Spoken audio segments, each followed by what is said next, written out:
Merhaba, son videoda 2 haftalık seferimizin neredeyse sonuna gelmiştik ve Hong Kong'da yakıt alıyorduk. 2 günlük yoldan sonra Çin'deyiz. Şu anda sabah 9. Limana henüz yanaştığımız için gemimizi yanaştıran romorkörler hala buradalar.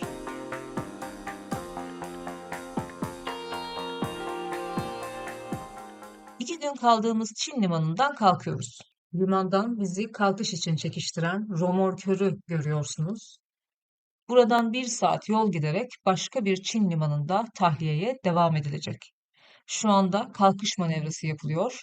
Bu manevralar oldukça uzun sürdüğünden, izlemenin bile sabır istediğinden daha önceki bölümlerde bahsetmiştim. O yüzden buraları olabildiğince hızlı geçiyorum. Söylemekten kendimi alamadığım bir şey de kalkış ve yanaşma manevralarının bu sevimli romorkörlerle klasik fizik kurallarıyla yapılması beni her seferinde heyecanlandırıyor. Romorkör gemiyi iskele tarafına doğru çekerek gemimizi olduğu yerde döndürüyor.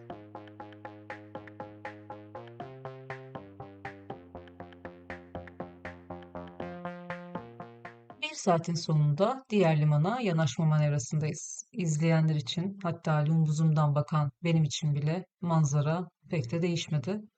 100 gün aşkın süredir karaya ayak basmamış biri olarak, evet 100 gündür hiç dışarı çıkmadım, hiç karaya ayak basmadım.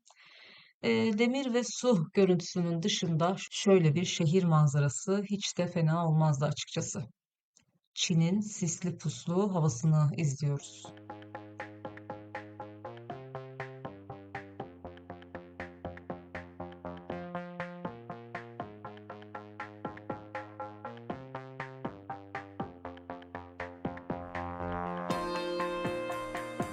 Tahliye devam ederken geminin içinde hayat sürüyor. Bu sırada oldukça sürreal görüntüler de bize eşlik ediyor. Devasa kepçeler her an lumbuzdan içeri girecekmiş gibi.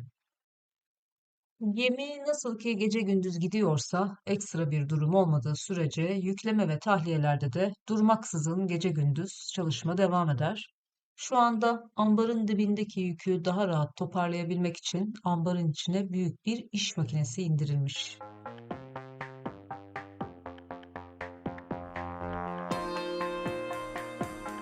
Sabah saatlerinde bu iş makinesi limanın vinçleriyle ambardan alınıyor. Bence yine oldukça sürreal bir görüntü bu. Bence bu oldukça ilginç.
Bu seferimizde de Çin limanlarında dışarı çıkma imkanımız olmadı. Yoğunluktan, tahliye limanının ikiye bölünmesinden ve çeşitli nedenlerle karaya ayak basamadık.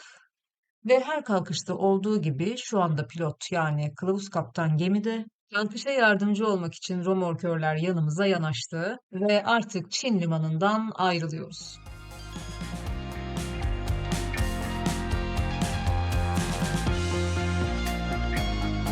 Gemi yaşantımız için en çok sorulan sorulardan biri hangi ülkeye gideceğimizin, nereden yük alıp nereye tahliye edeceğimizin belli olup olmamasıydı.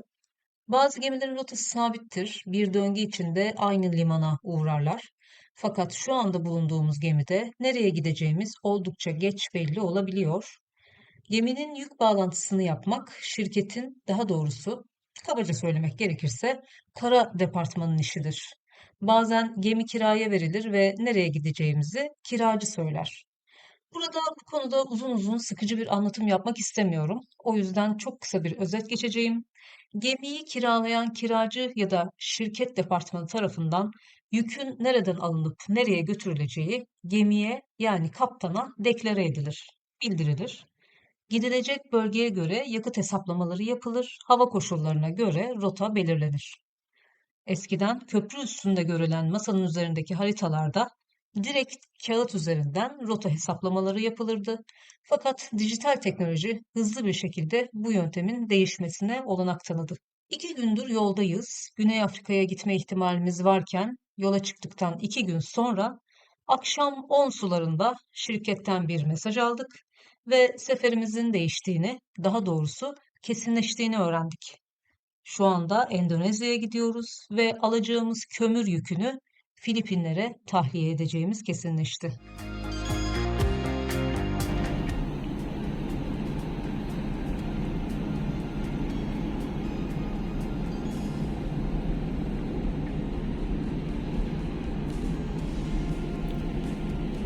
Bugün sabah saatlerinde, sabahın 4'ünde Endonezya'ya demirledik. Sonra bir takım izinlerin falan filan bir sürü şeyin çıkması gerekiyordu. Ve bütün gün boyunca böyle şeylerle uğraşıldı. Pilot beklendi. Şu an burada akşam. Pilot şu anda geldi gemiye. Bunlardan daha önce bahsetmiştim ama yeri gelmişken tekrar anlatayım. Hassas bölgelerde ve limana yakın alanlarda kazaya mahal vermemek için çoğunlukla o bölgeyi iyi bilen o ülkenin kılavuz kaptanları yani pilot gemiye katılır. Yanaşma manevralarında ve hassas bölge geçişlerinde bir nevi kaptanlığı bu kılavuz kaptan devralır. Endonezya'ya yaklaşırken bu bölge için kılavuz kaptan yola devam etmekte olan gemimize bir bot ile yaklaşıyor ve bu bottan gemimize katılıyor. Gemi mürettebatımız misafir olan kılavuz kaptanı karşılıyor ve onu geçici görev bölgesine yani köprü üstüne çıkarıyor. Gemide helikopter operasyonu videomda kılavuz kaptandan daha detaylı bahsetmiştim. Dilerseniz o videoya da bir göz atabilirsiniz.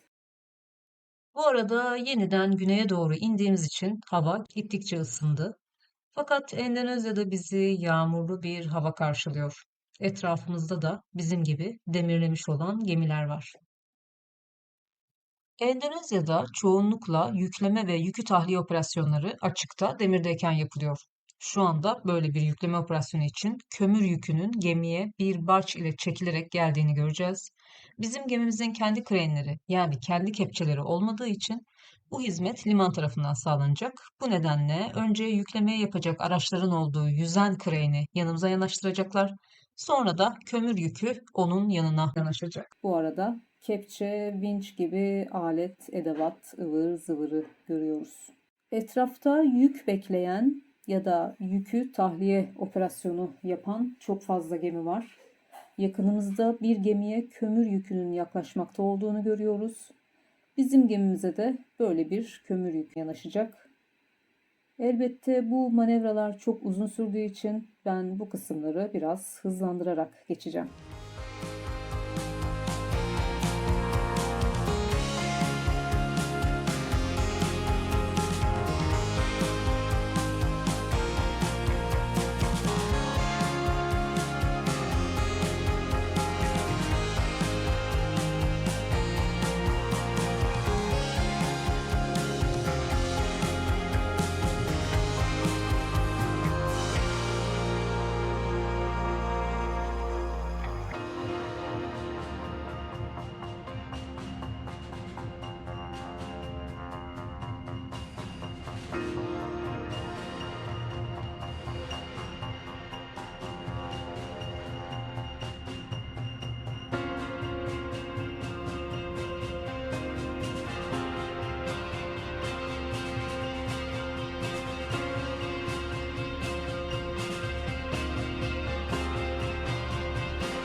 Bana ilginç gelen bir konudan daha bahsetmek istiyorum. Denizcilik literatürünü gemilerde yaşayan bir literatür olması sebebiyle sevdiğimden ve ilginç bulduğumdan bahsetmiştim.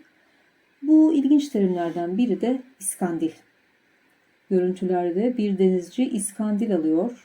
Gemideki tanklardan birine ucunda ağırlık olan bir iskandil metre sarkıtarak tank içindeki deniz suyunun yüksekliğini, sıvının değdiği kısmın ölçüsünü not edip bu değeri ikinci kaptana bildirecek. Yük operasyonlarında geminin dengesini ve suya batış miktarını kontrol edebilmek için balast alınır ya da basılır.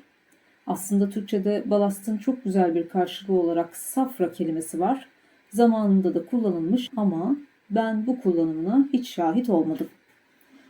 Balast için denizden alınan su geminin çeşitli tanklarına doldurulur. Geminin suya batış miktarını yani draftını dengede tutmak için bazı tanklar balast basarak boşaltılır, bazılarına da balast alınır. İskandil alımına yakıt hesaplamalarında da ihtiyaç duyulur ve bana asıl ilginç gelense bu ölçümün tıpkı binek aracımızın yağ ölçümünü yapmaya benzemesi. Nasıl ki arabalarda yağ çubuğunun hangi kısma kadar yağlandığını içine sarkıttığımız çubukla ölçeriz, İskandil de bu yönteme oldukça benziyor. Üstelik yakıt ya da balast tankının hesaplamaları tank ölçüleri baz alınarak matematik formülleriyle hesaplanır. Artık modern gemilerde bu işlem için elektronik sistemler mevcut olsa da hassas ölçümler için hala iskandil kullanılır.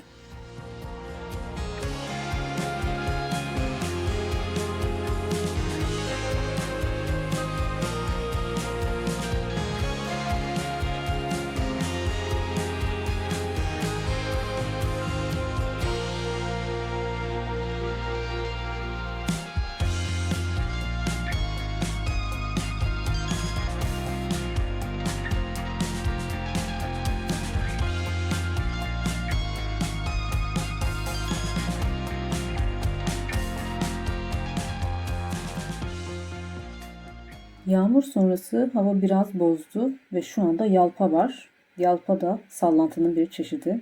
Rüzgar ya da dalga etkisiyle bir iskeleye, bir sancağa yatıyoruz şu anda. Bu elbette normal ama şu durumda yani geminin, yüzen krenin ve yanındaki kömür yükünün bu dengesiz hareketleri nedeniyle grep bir yere savrulup kazaya neden olabilir. Bu yüzden şu anda operasyona oldukça yavaş devam ediliyor.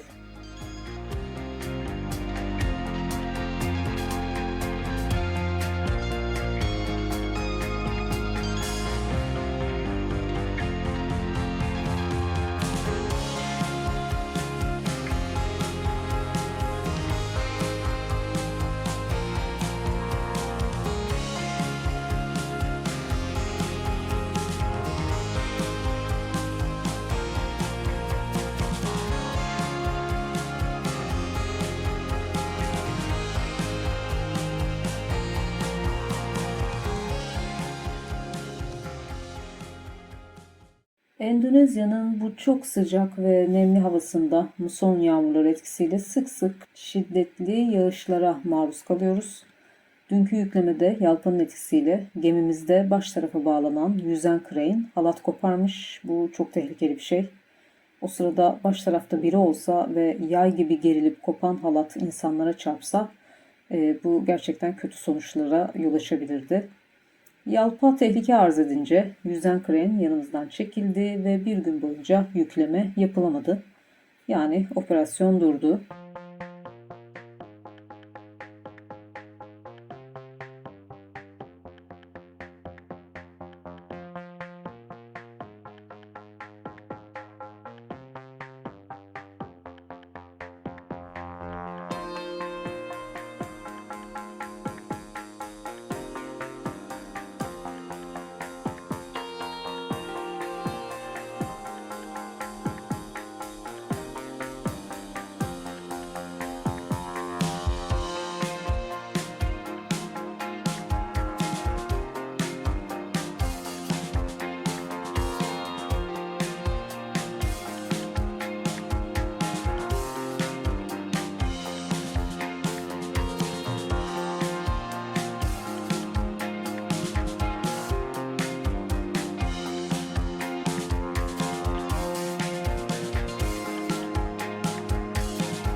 Şu anda balık tutan denizcileri görüyoruz. Bunlar bizim personelimiz değiller.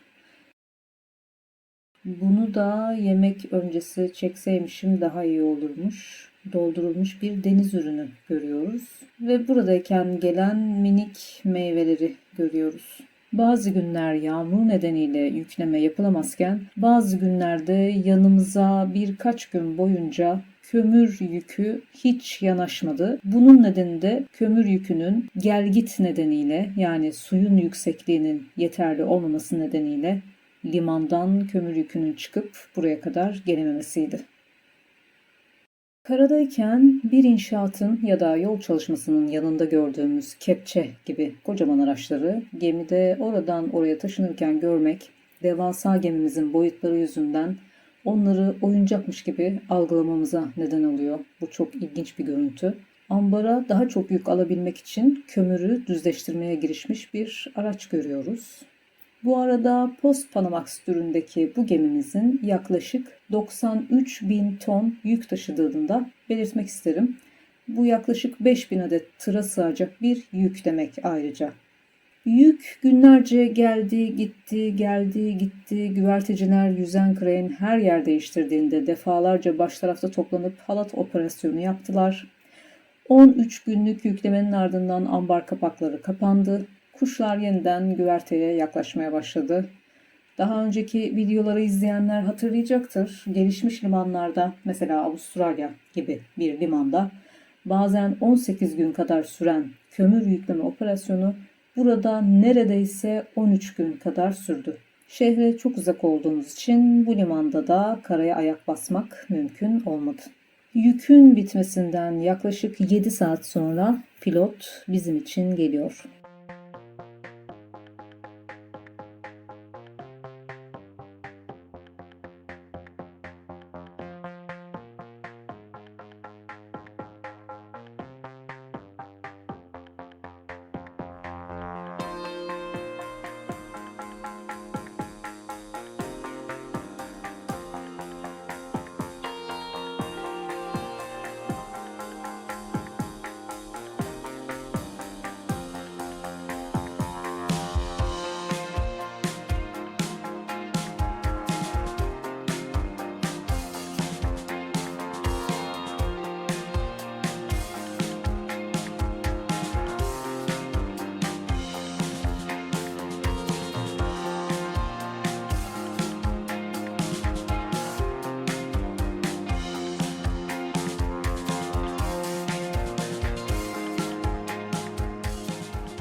Ve artık kalkıyoruz. Evet, kalkmak için hazırız. Pilot gemide.